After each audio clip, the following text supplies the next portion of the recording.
Orange County Register political reporter Peggy Lowe joins us now. We're glad to have you on, Peggy. Here we are behind the orange curtain. The orange curtain. Some people refer to it as the Iron Curtain. Maybe sometimes, yeah. The Wizard's curtain, sometime like that. You never know what kind of curtain it is. You never know.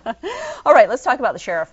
An attorney in Orange County says that the sheriff can take a paid leave. This is all completely legal and on the up and up. Right. Essentially, the Board of Supervisors were really struggling for a way to do something about the sheriff. You know, he's been indicted, and it's very serious, wide-ranging charges of public corruption. And the board said, well, what can we do? They've called on him to resign. He won't. He's denied all the charges and said he's going to be vindicated. And so they asked their lawyer, hey, can we do anything else? He went on this 60-day paid leave. Is that okay? Mm-hmm. Can we rescind his pay? Can we do something like that? And basically, county counsel, a guy named Ben DeMaio, came back and said, it's perfectly legal for him to have this leave of absence. Technically, he's still the sheriff, despite the fact that he named someone acting sheriff. You can't do that.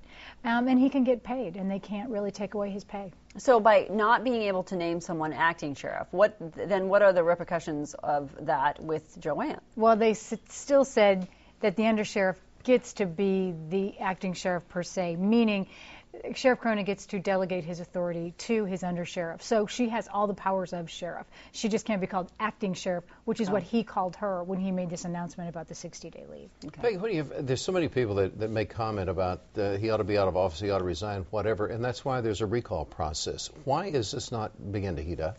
A lot of people asked me that today because we wrote a very long story with all the questions and answers about the legalities and everything that's going on about the sheriff.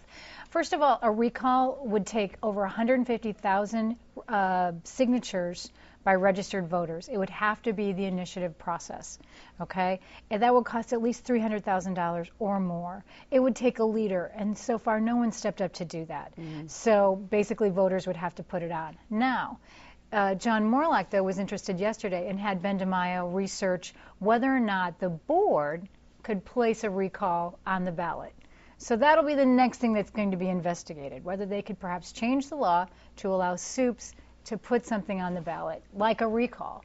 But there didn't appear to be a lot of political muscle behind that. Most of the soups yesterday said they were uncomfortable with that kind of idea. It would still cost taxpayers money, though. There would still be a full-fledged recall. Absolutely. It'd still cost money, and there'd be a new election. Okay. All right. We'll wait to see what happens with that. Let's talk about the Orange County investments that have been shunned by others up and down the state, but Orange County chose to invest in these things. Right. Essentially, Chris Street really surprised the supervisors last week, and he got up and he said, "Hey, we have some investments that have been put on a credit watch by Moody's," and that surprised them because there's also been all these ongoing controversies with Mr. Street, as we've talked about a million times before. And now next week, the soups are supposed to look at whether or not they're going to redo his investment powers. So it's getting kind of, you know, there's a lot of worry, there's a lot of concern, and based, of course, again, like we've talked about before, because of the ghost of the 1994 bankruptcy, which hangs over Orange County's head. Well, how's Supervisor Morlock responding to this? Well, it's pretty fascinating. At the end of the meeting yesterday, the weekly board meeting, Supervisor Morlock took time to say, look, they're called SIVs, these strategic investment pieces of investment that they have bought for the portfolio. They're okay so far. S&P said they are worried and concerned, but so far everything's okay with them in the Orange County portfolio. Nobody's pulled out of the portfolio. There hasn't been a run. Everything's fine. However, he said, we will need to talk to Chris Street next week. Now, the other part of this is that John Morlock bought some of these kinds of investment strategies when he was treasurer back in 2001. He just didn't buy as many as Chris Street has, and because they give a lot of return, but they're risky. All right. Peggy, thanks for coming in. We appreciate it. My pleasure. We'll see you next week.